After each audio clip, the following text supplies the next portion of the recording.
Pirate Nation, purple and gold family, stand to your feet, put your crossbones up, and lean side to side, yeah, and lean side to side, yeah, and lean side to side, come on, yeah, welcome to the island, man, it's crazy in here, a whole sea of purple and gold waving in here, keep a plank on the shark tank, traders beware, because we got a whole bunch of rowdy sailors in here.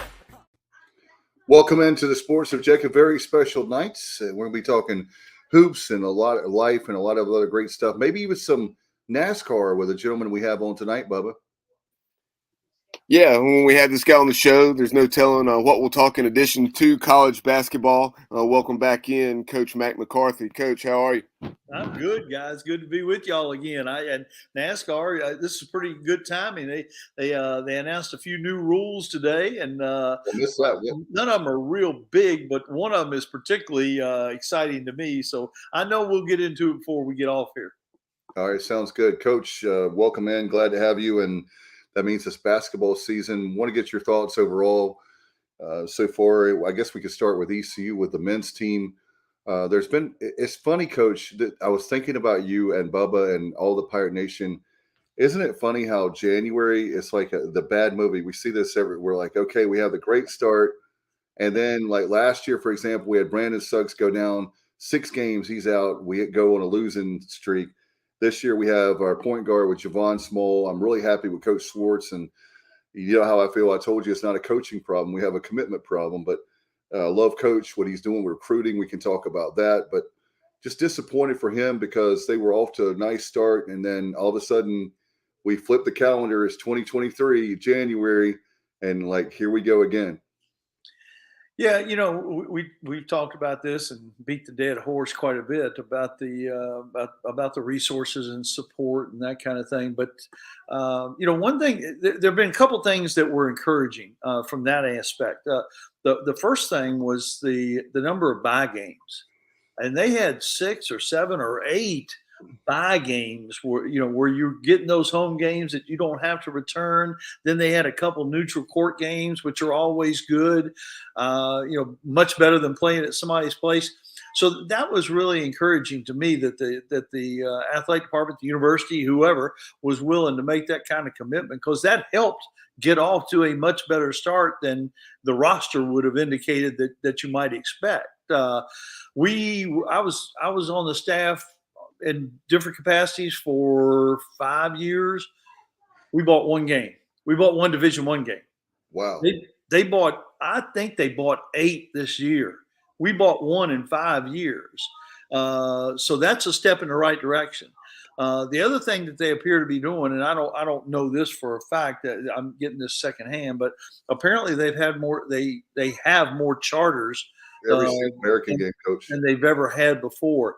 And I can't tell you, we've discussed this before too, but the wear and tear on everybody, the getting back the night of the game and getting that rest, it's just so invaluable. And not having to change planes and make stops and with the delays and air travel at this point, you never know what you're going to get.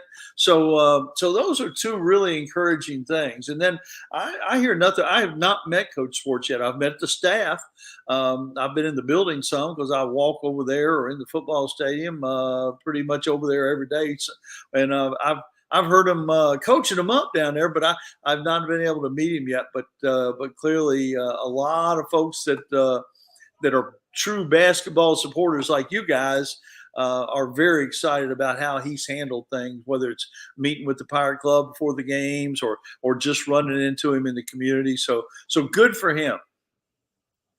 One of the things that's been good to see this year, Coach, is those guys that did return who were largely unproven outside of Brandon Johnson. You had seen some good things from R.J. Felton, but that nucleus that for this year's team that Joe Dooley had brought in and Coach Schwartz gave that staff credit, Javon Small, Brandon Johnson, and R.J. have all had very solid years.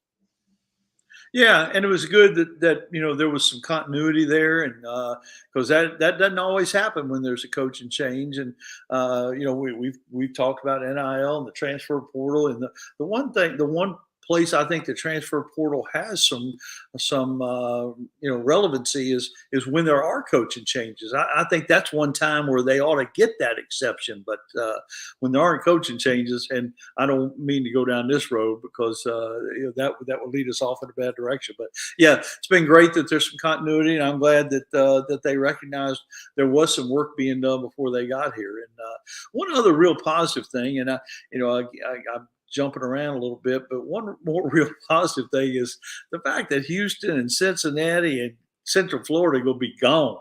That they have, two of the three have long histories of being great basketball programs, and yeah, the league will miss them, but that one loss column will not miss them. And Central Florida has their own built-in advantages, but you're talking about Charlotte coming in, and yeah, they've got some history, but they haven't been good in a while. And Florida Atlantic is having a really good year. A guy named Dusty May doing a really good job. North Texas up and down, Rice up and down. We've been in leagues with Rice before, UAB, UTSA. This is going to be a whole different animal with those 6 teams leaving and those other 3 teams getting out. Yeah, that's something I was going to actually bring up later in the conversation, but since you did, Coach, we'll go ahead and discuss it now. Obviously, you have Houston. Everybody knows what they're doing. They're still number 1 in the net, even though they had that recent loss to Temple. Cougars 20-2. Then you referenced UCF. They're 65 in the net. Cincinnati 78 in the net. Some of those teams that are coming in, you have FAU, who's having probably maybe the best year in school history, at least in a long time. 19-1, number 19 in the net. North Texas 16-5, 63rd. UAB 73rd, and then Charlotte having their best season in quite a while. And under Ron Sanchez, and they're 96. So you're bringing in 4 top 100 teams this year. Yeah, and again, it's not that they're bad basketball programs, but none of them have the history of a Cincinnati, all the way back to Oscar Robertson, or obviously Akeem Olajuwon, and that group that was there for a long time. And you mentioned Florida Atlantic having an exceptional year. Charlotte's headed in the right direction.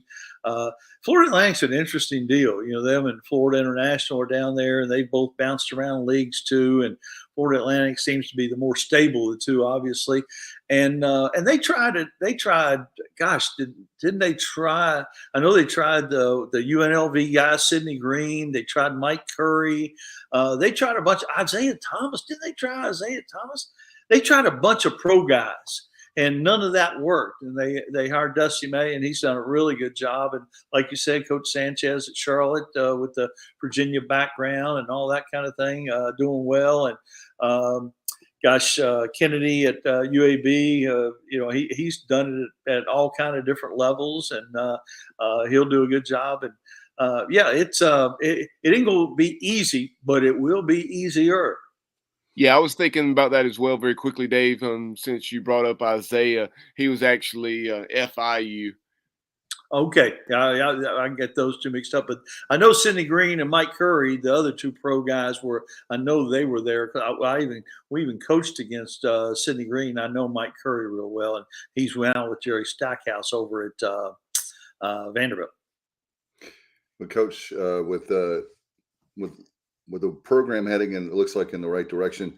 One of the things I was happy, Bubba, I wanted to mention this too, with Coach Schwartz, that I've been really happy with is recruiting in the 252. And I wanted to ask you that question. I know we had a commit today from Goldsboro, I believe it is. I don't know anything. Bubba, if you can help me.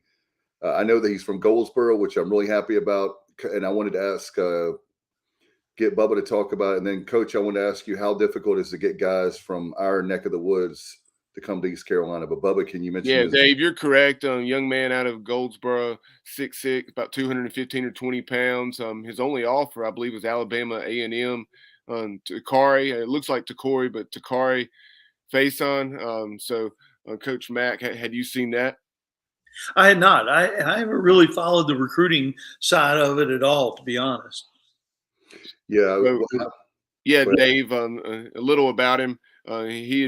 I think he's averaging 26 or 27 points and about 12 or 13 rebounds per game. Watching a little bit of footage on him. Definitely seems very explosive, and it seems like a nice ad, despite the limited offer list. Yeah. How difficult is it, Coach? You've been in those shoes. How difficult is it to get a kid? We've got kids locally that are not even a gas tank. They're literally right across town that are going to the Dukes, the Carolinas, the NC States of the world.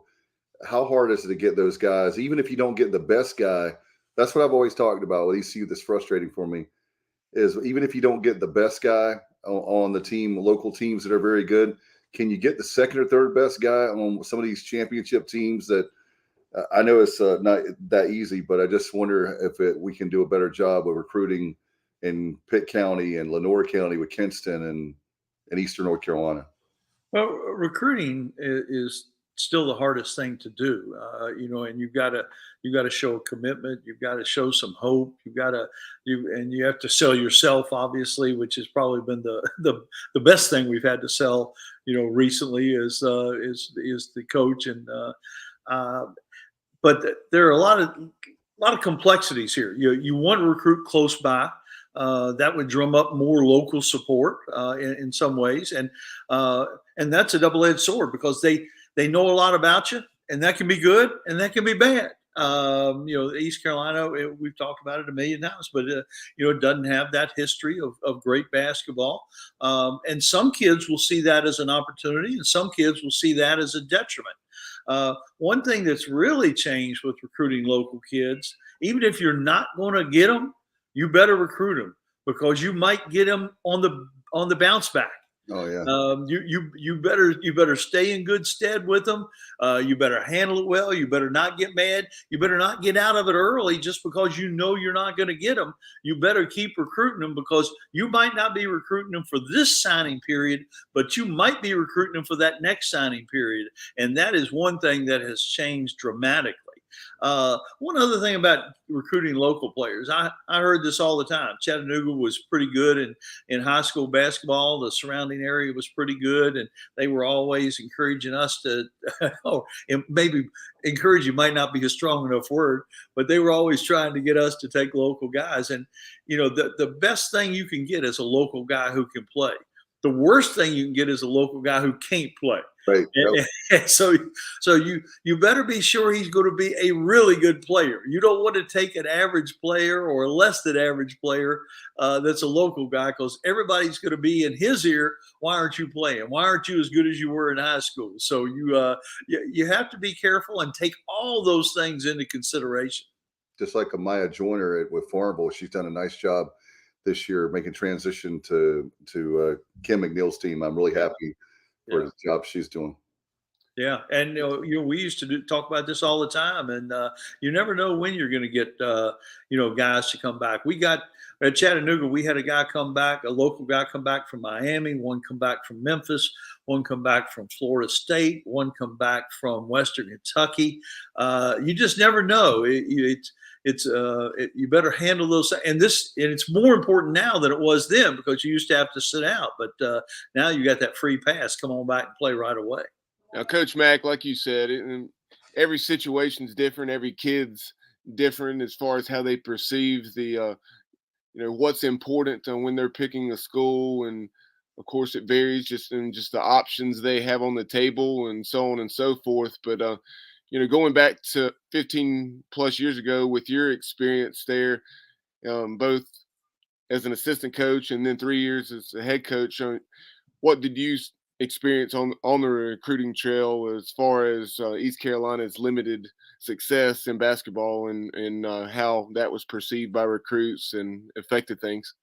Yeah, and it wasn't great in terms of getting into living rooms. We worked really hard at it and had good assistant coaches. Outside of me, we had good ones other than me, but we worked really hard at getting in on kids and getting in on them early. And the big thing for us was if we could get them to campus, then we had a fighting chance. And campus is much different than a lot of people have in their minds, and it's gotten nothing but better, since I started here in whatever 2005 or whatever it was, almost 20 years ago. So that was a big selling point, and I didn't even know. All I had ever seen when we played here, whether I was at VCU or wherever, all I ever saw was the Hilton, Parker's, and the gym. That was all I saw. So I didn't know about the rest of campus and the quad and all this. I didn't realize how nice campus was. And like I said, they've made great improvements with the student center and the other buildings, and of course the extension of 10th Street and all that kind of thing. It is a completely different looking campus than it was when I arrived here back in the day.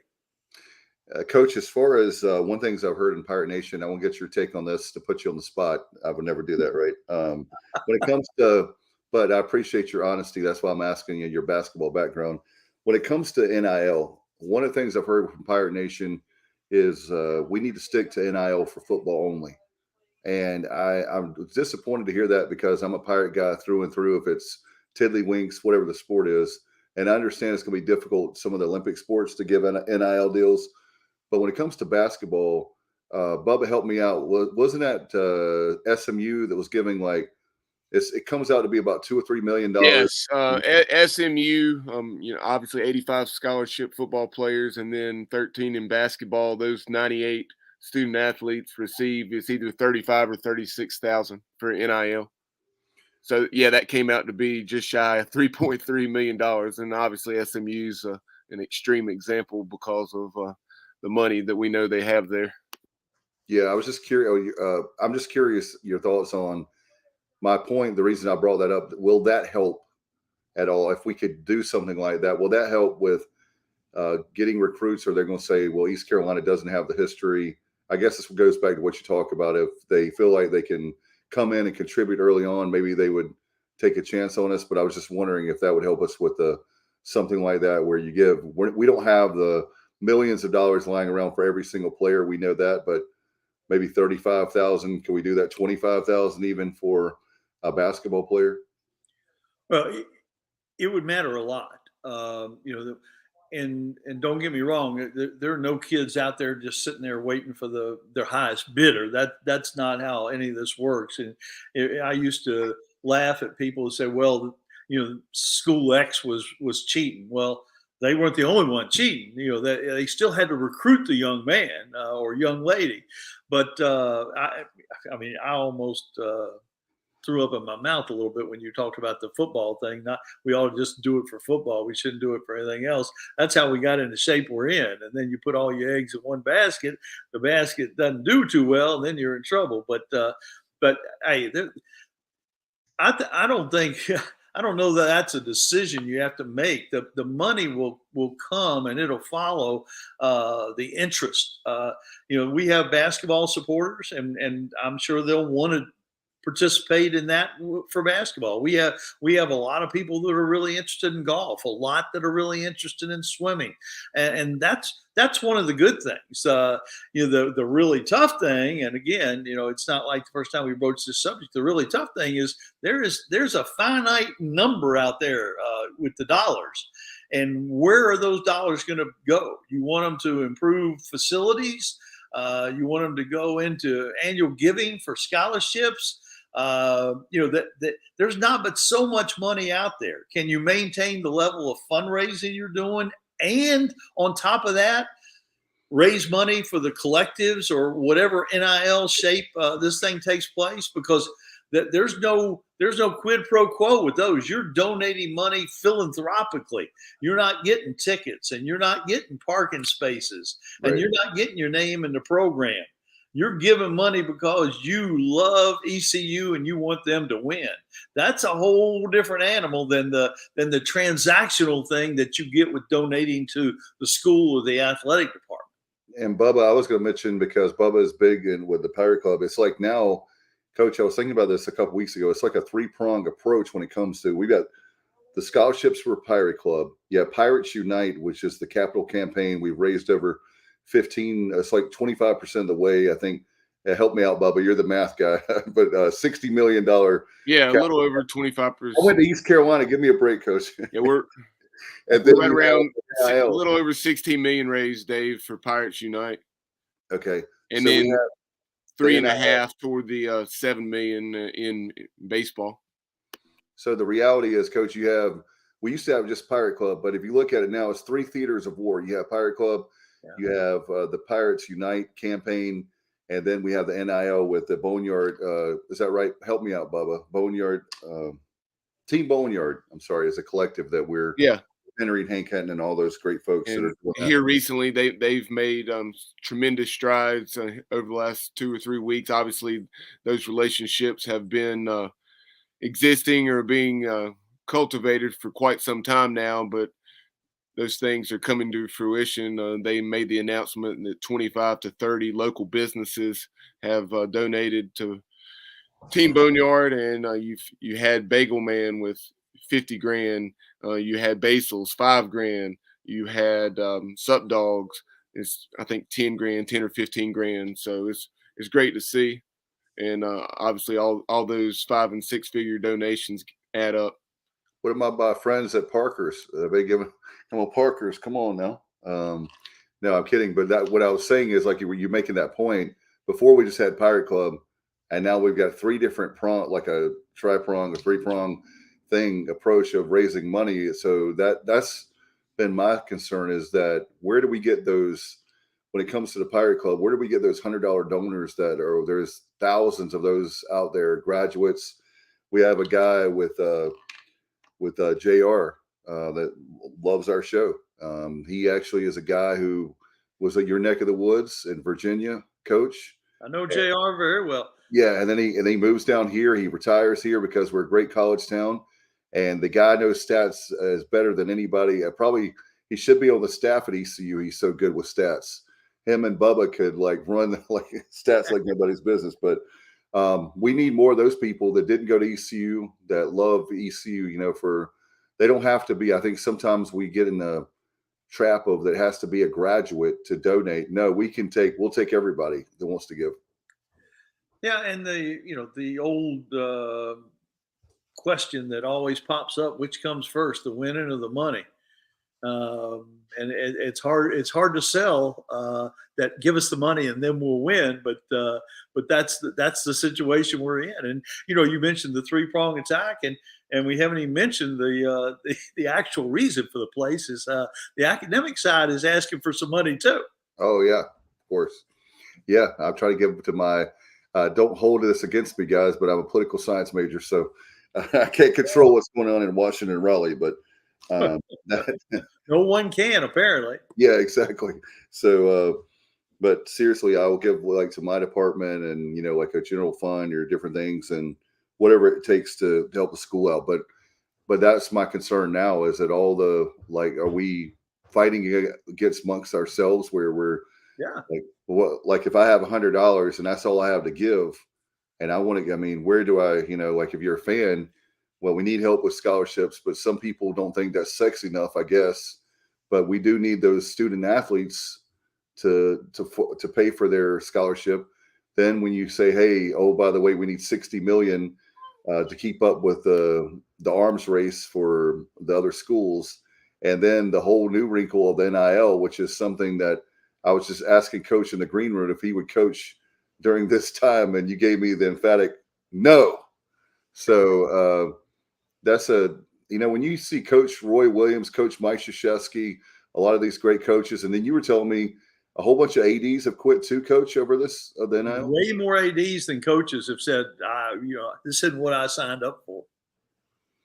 But what would you do if we could make you commissioner of college athletics? What would you do to rein into all the mess? It's like a whole bunch of stuff is happening it just feels way too fast, way too rushed. And with the athletes, it's be careful what you wish for, because if they become employees, you can fire them if they don't catch a football, or they don't make that winning shot in basketball. They don't hit the home run to send you to Omaha. And if they're employees, the next step is it's not going to be a tax write-off when you donate money either. Wow. That's going to be a really big thing. I don't think people have thought about that. But, a little background. I've been thinking about this, been on a ton of shows lately and that kind of thing. But a lot of the transfer portal stuff and NIL stuff came about because of coaches' salaries. Coaches' salaries getting, I mean, 10 million is the old 5 million, in football coaches, and we're headed that way with basketball coaches too.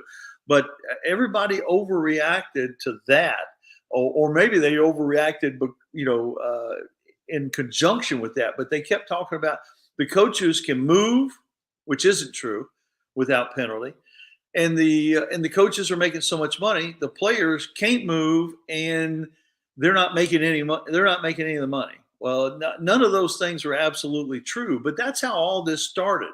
And the NCAA, the first thing they did said, well, coaches can move, but we can throw the players a bone, and we'll give them a situation where they can move freely. Only 5 sports couldn't do it anyway. But let's go ahead and let's do that. Well, that in itself would have been something you could have handled from an athletic department standpoint, from a coach's standpoint. But then you throw in the NIL on top of that. And again, that's a direct result of the public saying the coaches are getting all this money. The people doing all the work in the games, the people we're paying to see, they're not getting a part of the money. And that's how NIL got its momentum going. I will say one of the things that's been a good thing about the NIL is there are some really creative things out there. There are a lot of things involving charities. There are a lot of individuals who are taking it on themselves. I saw a young lady, a women's basketball player, the other day. She did a cooking clinic where people paid to come in and watch her cook, and then they ate the food. Wow. And that was her little NIL niche, or maybe it's a big NIL niche. I don't know. But I will say local charities have probably gotten a big boost, because that's one of the things that a lot of these NILs have tied into is doing community service kinds of things. But there are a lot of creative ways to make money. And I think the student athletes are probably coming up with more of those creative ways than maybe even the people with the collectives.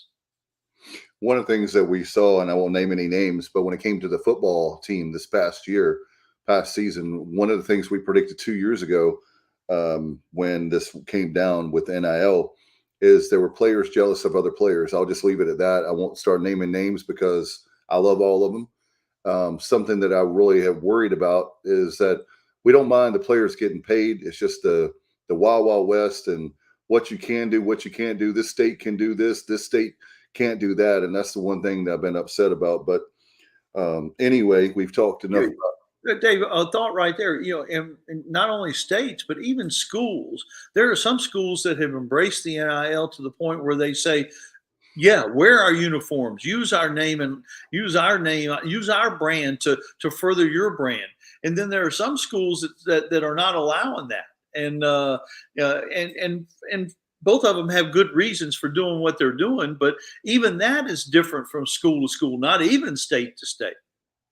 Now let's talk about being that you're on TV this year. Obviously, you've been doing that for a long time. Talk about some of the players you've seen in person and on TV that you've actually watched on TV as well. Well, it's actually the last couple of years I've been trending more toward more women's basketball than I have men's basketball. Probably 90% of my schedule this year is women's basketball, which has been really fun. I've been doing a lot of games in Blacksburg, where Virginia Tech is very good. Been doing a lot of games in Charlottesville, where Virginia, who had won 5 games in each of the last 2 seasons, won its first 12 games. So they were one of the really good national stories, and that was fun. And I've been seeing almost all the. By now, I've seen almost all the ACC teams, and as bad as the men are this year, the women are pretty darn good. So the men's thing is really interesting. There are a lot of pretty good teams. There's no great team this year, and I don't think that's really unusual all the way across the country. But certainly the ACC is not up to the level. And of course, last year they weren't either. But they had teams good enough that Duke and Carolina at least made a run into the Final Four, and I don't know that I see that team. Virginia is probably the best team in the league, and and Clemson, bless their heart, and good for Brad Brownell. He's doing a heck of a job, and they keep pulling the fat out of the fire and winning close games. But I mean, that's not an ACC championship team as you look at the pieces. Now they're playing very well, but Carolina and Duke are still very talented. But there are also some just bad teams in the league. Georgia Tech is just not very good. Florida State hadn't played well. Louisville is a dumpster fire. There's some bad teams in the ACC, which is really hurting the rest of the league because that when they do those quad 1, quad 2, quad 3, quad 4 wins and losses, there going to be some bad marks on some folks' report card. Nationally, the Big 12 is clearly the best league in the country. I don't know that they have a bad team. Texas Tech was really struggling to win a game, and if you paid any attention last night, they came from 22 or 23 down late in the game to beat Iowa State, who's been ranked all year and doing a really good job. Baylor's awfully good. Kansas is awfully good. Kansas State, Kansas on tonight. Maybe as we speak. I don't know how long we've been talking, but that'll be a huge game tonight. Kansas State already beat them in Manhattan. Now they're going to the Fog and see if they can beat them over there. But there are 4 teams that have jumped out to me as I was thinking about it. Houston is one of them. Houston can go to the Final Four. They're good enough defensively. They're good enough athletically. They're well coached. The freshman, I want to say his name is Carter, has just been unbelievable. But they're really good. Clearly, Edey is the best player in the country for Purdue. They've got a chance to be in the Final Four, very good chance. Coach Schwartz's old stomping grounds they're really good. Tennessee might be one of the best defensive teams in the country. I don't think they're quite as good as Houston, not quite as athletic as Houston, but Tennessee is a threat to make it to the Final Four. They had a disappointing loss to Kentucky a couple weeks ago when Kentucky wasn't playing great, but they're really good. And the team that lost 3 in a row recently, but I still think has got a great chance to get there too, is Kansas. Yeah. Tonight's game is really, really important to their chances, though. Coach Dave, since Coach brought up Georgia Tech, obviously they made a change this year in football. And Coach Passner and the Jackets got doubled up last weekend by Duke. I think it's 86-43. They're really bad. They're really bad. Pat Kelsey's doing such a tremendous job down at Charleston, 20-2. And then prior to Charleston, and did so well at Winthrop. So do you think, is he someone that Georgia Tech could set their sights on?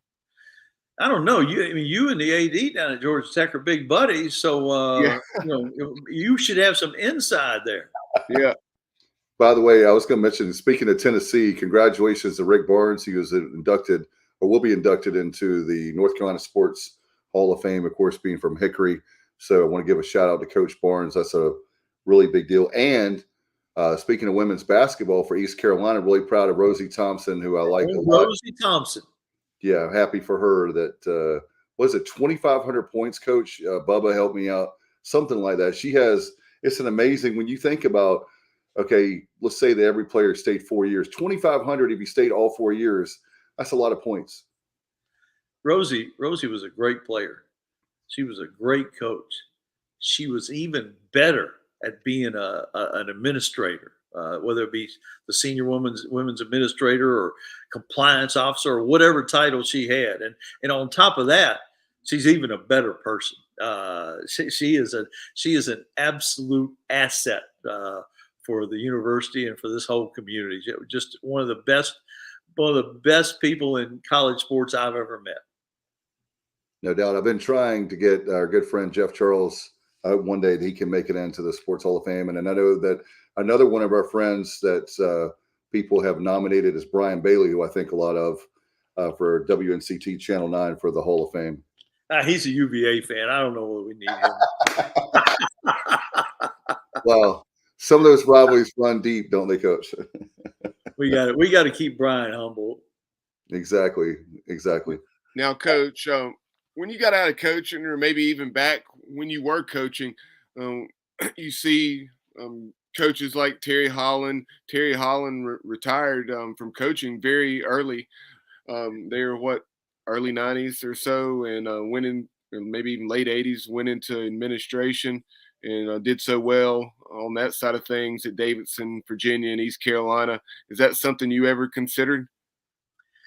I really never thought about the AD stuff. I always thought I'd just coach. But I will say, working with Coach Holland and working in administration after I finished coaching here was a lot of fun. And he let me do a lot of neat things. I was involved with some of the, realignment league studies, that kind of thing. He let me be involved with several different hires.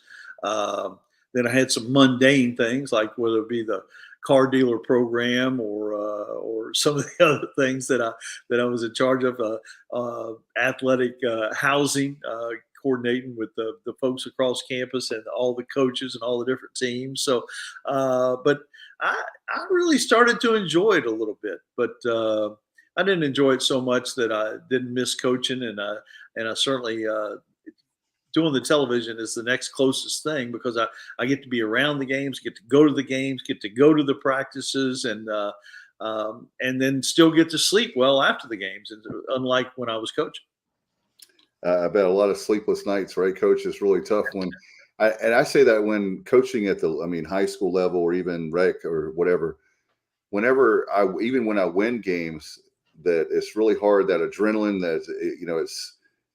I don't see how you can coach and not have that adrenaline. And then, you're on such a high. If you win, you feel devastated. I don't like to lose. So, and more importantly to your players, I've always been protective of my players. And when you see them, it's kind of like having sons. When you see them and they're devastated, they lost, that's the worst feeling in the world. Is you want so bad as a coach. Not that you're like your ego, like for me, it's all about me, but just the fact that you want to see those guys when they put in the work at practice to win a game or win games.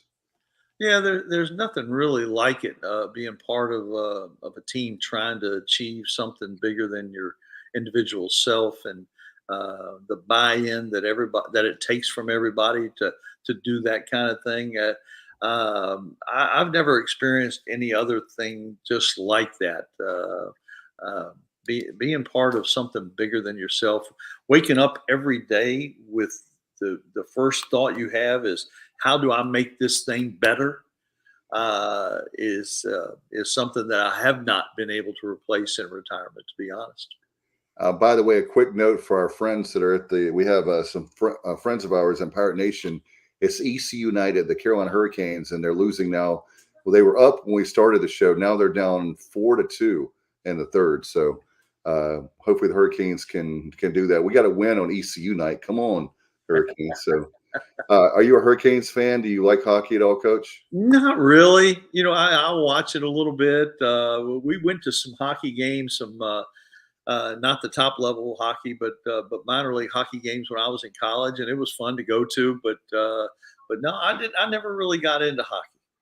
It's kind of like I always say, baseball, hockey, and obviously NASCAR. They're much better in person, in my opinion. They're not the TV like sports like basketball and football are.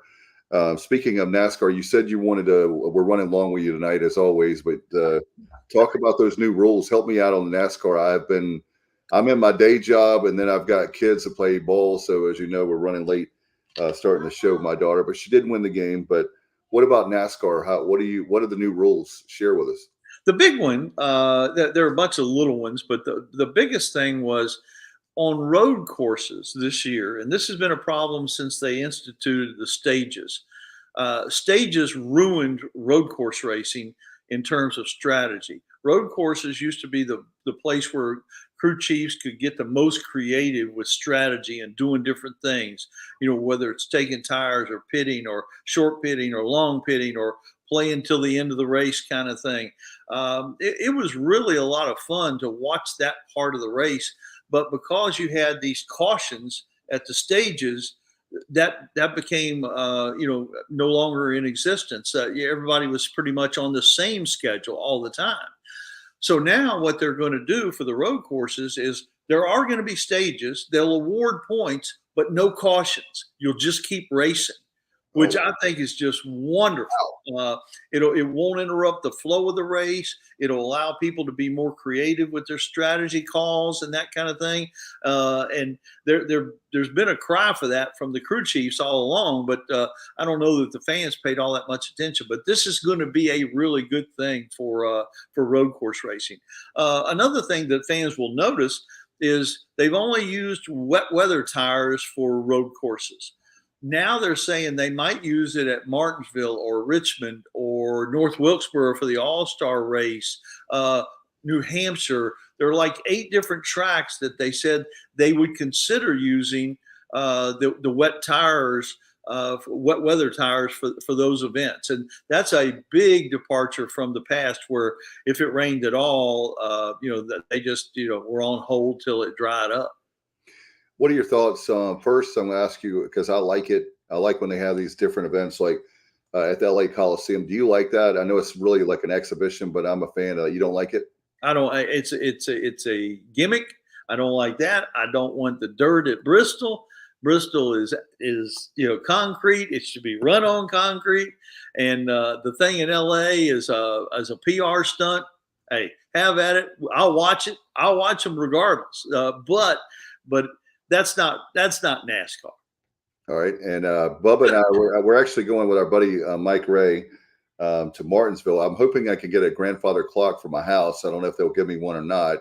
And Martinsville, that's my birthday. What do you think, Bubba? You think they'll give me a birthday? That's 2 days after my birthday for that race. And Martinsville has always been on my bucket list. So I'm hoping they'll give me the grandfather clock.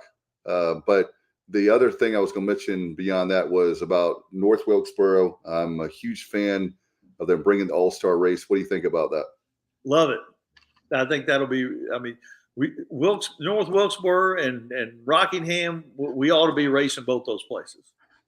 No doubt, especially when they with Rockingham. I know they haven't had one in a number of years, but at least have the Truck Series, Xfinity, something to there. And then I know, Coach, with Nashville with that was the State Fair track they have there in Nashville. I'm not talking about North Carolina. I'm talking about Tennessee. I'm happy that the Smith family, people are putting money in the tracks. Thank goodness, regardless of politics, happy that Governor Cooper and the state legislature, they're giving money to these local tracks with Wake County Speedway, different ones that are that need the money. And that's where the juice is you get those fans on a Friday or Saturday night, whatever night, on short track racing, and then hopefully they'll move up to NASCAR. I'm all for that.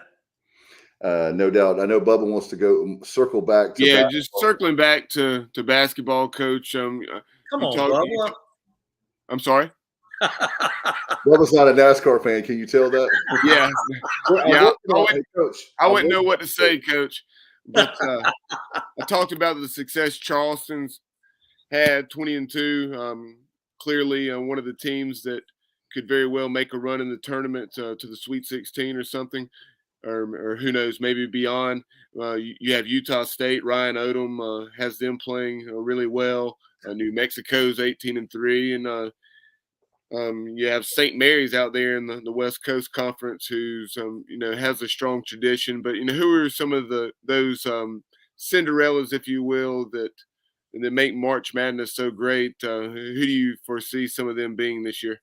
Yeah, you mentioned Charleston. They're a great story, and he's doing a really good job. I was working on them today. I do the first 2 rounds of the Colonial Tournament in Washington, D.C. Wish it was still back in Charleston, but we go to Washington, D.C., and it's still a lot of fun. They keep us in a great place down on the riverfront and all that. But I'm looking forward. This will be my 10th straight year of doing the Colonial Tournament, and I'm looking forward to Coach Kelsey's team, and I watched them on film a little bit today, and he's got an old team.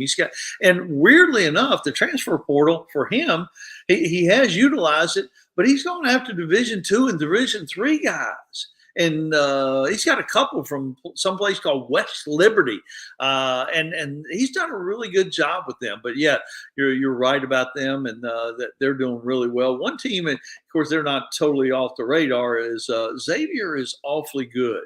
that they're, of one of the teams that's not in a Power 5 league.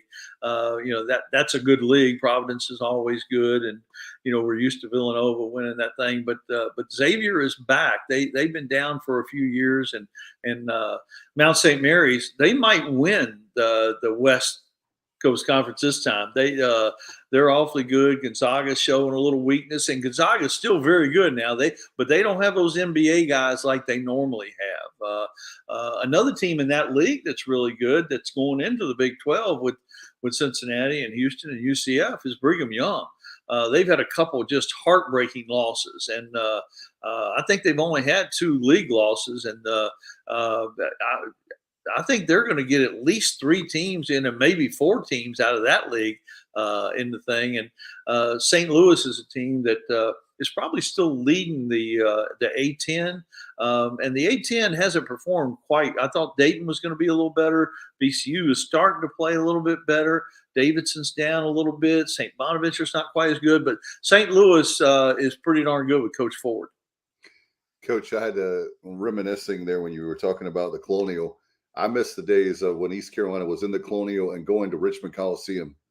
Those were fun. I remember one of my guys we knew that went to the tournament. He was a George Mason fan, and he got mad because they had that bar, that lounge that was in the Coliseum, and he was upset that his hands smelled like smoke. He was like George Costanza on Seinfeld.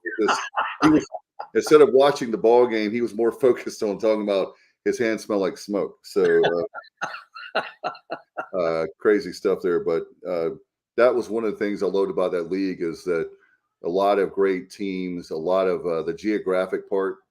I do miss that part. I guess I'm sentimental, but I enjoyed that it was a bus drive away, especially the War on the Shore with Wilmington has always been one that I'm like, we better beat Wilmington, and we have a hard time, especially at Trask Coliseum against them. But I miss those days of the Colonial.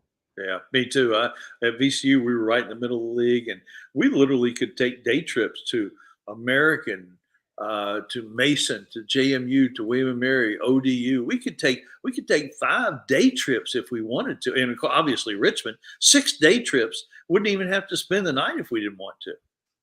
I hadn't thought about. Wow, that's a good point with all the close. But those were the days, as they say. Before we let you go, as far as there's anything that you want to change as far as basketball, any of the rules, I know some of people talking about with the ladies basketball. Unfortunately, Kim McNeil's team, I just saw Bubba put up there, lost tonight, unfortunately, and good luck to the men with USF as well. But would you recommend, this is something I've been talking to friends about, I'm trying to help me understand this, but some of the guests we've had on in the past, they want to move to the 10-minute quarters versus the 2 halves. Why is that such a big deal? I'm just so old school. I love the 2 halves or 20-minute halves. Well, a couple things have happened with the women that I think does make it a viable. It makes it something to think about. There's a little bit more flow because the timeouts are a minute down the road. They're after 5 minutes instead of 4 minutes. And then the second thing, there seems to be less fouling, because there's no 1-and-1. You go straight, when you go into the bonus, you go into the 2-shot bonus. Oh, and wow. There seems to be less fouling. There's less free throw shot. And I think both of those things would help the men. A little bit more flow, a little bit less fouling. I think that would actually help a little bit. Okay. Well, yeah, I'm having to, I love it with the women's game, but I've gotten used to it. So one of these days I think it's coming. So I have to get used to it. I'm an old dog with the new tricks. And Coach, do you have any books you're working on right now? We love to promote you before every time we have any books. No. I mean, a bunch of people want me to write one. The last one was what I'm about to tell you is the truth or could be, and a lot of people are clamoring for the truth. But I don't know if I have another one left in me or not. All right. Well, hopefully we do, and we'll be there at the book signing when you do, Coach. By the way, do you have a game coming up that you can promote that we can watch you on television? Thursday night, I'll be on the ACC Network Extra with Syracuse at Virginia Tech, and I'll be at Virginia Tech NC State on Monday, but I'll just be doing Virginia Tech radio on that date and not on TV that day. All right, Coach. We're looking forward to it. Thank you so much. Thanks for the extended visit. Appreciate it, and hopefully our Pirates can start winning some more basketball games. Always fun, guys. Thank you all for having me. Have a good night, my friend. You too. All right, bye-bye. Appreciate Coach Mack, as always, coming on with us tonight. And I know Bubba, very excited to have him on and spending some time. I know that we've got about 10 minutes or so. We've got a few things that we want to talk about. In fact, Coach gave us a lot of great content, but how about Holton Ahlers, third straight MVP when you look at the bowl game, and then two great games, and all of a sudden now he has 3 MVPs. Yeah, and that record-setting performance that he had against Coastal Carolina down in Birmingham, 6 total touchdowns, 5 passing. Then he goes down to the Hula Bowls, a perfect 10 out of 10. I think I want to say around 130 yards. Don't hold me to that. But then he goes out to the Rose Bowl and gets a fairly late invite there for that. One of 3 Pirates in that game, as a matter of fact. Also had Noah Henderson as well as C.J. Johnson. And in Holton, I think 9 out of 12 for about 170 yards and a touchdown. So in those 2 games, he combined to go something like 19 out of 22 for right around 300 yards, give or take, and a couple touchdowns. And in those touchdown passes, I want to say were both in excess of 25 yards. So and what a tremendous showing. But it's not just those performances in the game. It's what transpired, all the contacts that he made, all the practice in front of the coaches and scouts and everything that those games entail. And like his agent, Bill Johnson, told him that, when you get an opportunity to do that, you need to go and put your best foot forward and do everything you can to get your name out there. And Holton certainly did that and then some. Yeah, I don't know what else he could do. Having the bowl game was fantastic, and then with the Hula Bowl and the NFLPA, I guess, bowl, like you said, out there in the Rose Bowl in Pasadena. So congratulations to him. And as far as the Super Bowl, how about Linville Joseph and the Super Bowl, Bubba? Is that who you're pulling for? Yeah, it's funny because normally I would have pulled for the Chiefs. I'm certainly not a diehard Chiefs fan by any means, but between those teams, I'm definitely more of a Chiefs fan historically. But got to pull for Linville. I want Linville Joseph to get him a Super Bowl ring. And you also had Deontay Smith. That's what I was really pulling for. Cincinnati. I was hoping you're going to have a Pirate on each side there, representing the NFC and AFC. But the Bengals obviously came up a little bit shy. Tremendous game against the Chiefs there at Arrowhead. Man, people talking about NFL. I love the NFL, and they always deliver. And Super Bowl, I'm trying to get used to the fact I forgot with being 17 games. So we have Pro Bowl this coming Sunday, and then Sunday week will be the Super Bowl. So they'll be out in Arizona. That should be great. How about the Pirate Club numbers, Bub? I know you want to talk about that. Yeah, and just wanted to pass along year-end numbers. We knew we were right around 6,000 as far as donors. 5,846 was that number. Again, 5,846 Pirate Club members in 2022. 5,643 student Pirate Club members, and just shy $6.5 million, $6.4 million raised for the Pirate Club in 2022. So definitely some significant progress, but still a long way to go to get back to and beyond where we once were, because of course that high water mark, which is about 15 years ago now, was 83 or 8,400 Pirate Club members. Yeah, but I think that we can. It's going to take time, but I do think that it comes down to one thing, Bubba, and that is winning. And so we got to keep winning in football. And obviously, we'll talk about nice segue here. We'll do for baseball. Season tickets officially sold out, right? Yeah, and that news was put out there today by East Carolina Athletics and the ECU Baseball Twitter account. 2,700 plus. Exchanged some messages with Coleman, Spain, to retrieve that number. The previous record was a little over 2,200, and that was last year. And so this year we eclipsed that by a little over 500 tickets, and that's awesome to hear. And folks, don't worry. Jungle tickets will be going on sale here in the coming weeks, as was noted in that announcement. No doubt. And just go to ECUPirates.com, or you can call them at 1-800-DIAL-ECU. Get your tickets in. Speaking of tickets, coming up in February, right, will be season tickets for football. It's coming up. Yes, actually, so tomorrow, season tickets go on sale. That's right. As we're live here on January 31st. If you're listening to this archived in podcast form, pretty much anywhere podcasts are found, you'll be able to call 1-800-ECU and order your season tickets. Last year, we sold just shy of 16,000, and that is the goal this year, 16,000. But let's blow that out of the water. Let's not just increase it by 150, 175 tickets, whatever it was. Let's get up there 17.5, 18,000. You have 6 home games as opposed to 7, and with the success the program has had the last 2 years, we need to continue to step up and increase that season ticket number, just like we are our Pirate Club number. No doubt. And another thing to do is I have 2 friends that are not traditional Pirates like we are, Bubba, and you've met them, I believe, and they actually have come to the games and they have enjoyed it.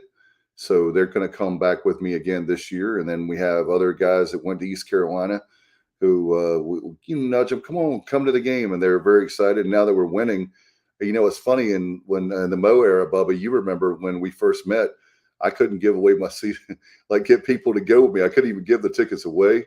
And now we have people that are, hey, do you have extra tickets for ECU? So a good problem to have. And again, get your season tickets for football. And that's starting on February 1st. That was being Wednesday tomorrow. If you're watching live, you can get that ECUPirates.com. Call Coleman, everybody at the ticket office, 1-800-DIAL-ECU. And that's obviously during business hours. No doubt. And wanted to circle back to Holton. And when he was named MVP of the NFL PA Bowl out there in Pasadena at the Rose Bowl, well played by Coach Houston. Much was made. You hear the clip all the time on Pirate Radio, the local politics bud. So Coach Houston referenced that after the success that Holton had this year, and then also in the All-Star games. Just local politics, bud. Well done, Coach Houston. Yeah, well played, Coach. And in fact, I was thinking about that today, knowing we were going to talk about Holton, is the fact that his legacy will be, in other words, now that he's gone, people can't bash him anymore. And I think they'll see that that he's gone, and he was great and a really good quarterback, a lot better than people made him out to be. It's a team sport too, but that's a whole nother show, and I don't want to digress. I appreciate everybody tonight. In fact, Bubba, do you have anything before we go? I'd say just like we just discussed, make sure you're going ahead and getting those season tickets and rejoining the Pirate Club so you can support the program the best your situation allows you to. And by the way, fans, one more thing before we get out of here. We're running long tonight, it's time-wise, but I just want to remind everybody to give to the Pirate Club and especially to Pirates Unite. Bubba, we're over 25% of the way there, but we want to get that indoor. By the way, that's one thing I want to mention. The goal is to go. You can go to ecpirate.com, donate. You're getting double the points. So you're getting, like, if you give a 2 point, normally it would be 2 points, you get 4 points. So on the $100, so every $100 you give, you'll get more points that way. And do it because we need that indoor practice facility. And Bubba, their goal is to have the money raised by the end of 2023. So come on, Pirate Nation. Let's go ahead and give. You can call them at 252-737-4540. Call the Pirate Club. If you're like me, they love me there. But I do stay in touch with them because I'm trying really hard to give as much as I can. And again, go to ECUPirateClub.com and join the Pirate Club. Hey, Bubba, I want to say this real fast. If you simply give up some Starbucks coffee, a couple of those, 2 or 3 of those a month, you can be a Pirate Club. Just think about that. Just a couple, like 2 or 3 cups of Starbucks coffee, and you can give that up and be a Pirate Club member. So do that again, 252-737-4540. or go to ecupirateclub.com. All right, we missed Matt and Kyle tonight. I know they're busy for sure. Bubba, thank you so much. Enjoyed Coach Mack. Appreciate all your hard work. And we're going to get out of here. Do you have anything before we go? Nope. All right, that was easy enough. Don't forget, we'll have coming up in a couple weeks, we'll have our preview. We'll actually have our debut of the new season of Extra Innings. We'll have that. And Mike Rooney of ESPN, we'll have him on very, very soon. Yes, Rooney, Mike, obviously enjoy having Roons on. That was going to be Sunday night, as some of you probably saw, but canceled that broadcast because Roons have been under the weather and didn't have much of a voice. So that is being rescheduled and will be taking place here in the next a week or two leading into the season. We'll also have Scott Rogers, the second-year play-by-play voice of East Carolina baseball on the show. I'm sure we'll have Trent Britt on from Next Level Training Center. Probably Coach O. We'll have a lot of baseball coverage headed your way. Be sure to follow us on social media. That is something, Dave, I wanted to mention that I failed to. On Twitter at The Sports OBJ, on TikTok and Instagram at The Sports Objective. Like and follow us on Facebook and subscribe to our YouTube channel where we're approaching 750 subscribers. I love it, man. I love it, Bubba. I gave you that, we talked about that back in 2018 and the first year. We've been working hard, thanks to you, since 2019 and beyond. I know on that. So great feat, and can't wait to get to that plateau of 1,000. That's going to be 250 subscribers away. I can't wait for that moment. All right, we'll get out of here. Thank you so much to everybody. Appreciate all our great sponsors. Appreciate all the fans in Pirate Nation. And as always, good night, everybody, and go Pirates. I'm a pirate down to my soul, and I don't back down, not at all. Find out when the cannons explode, from the sidelines down to the post. Put it down like not even close. All out to the last whistle blow. From the flag with the soul and crossbones. Everybody stand up, get your hands up. Let a team know that we got they back. This is our house, this is our town, our time. Every 1-9 copy that. Everybody in the stands go bananas, scream loud, baby, don't hold back. Every foot, every yard, every first down, every touchdown with the cannons blast. Get it on, get it all, get the wave going.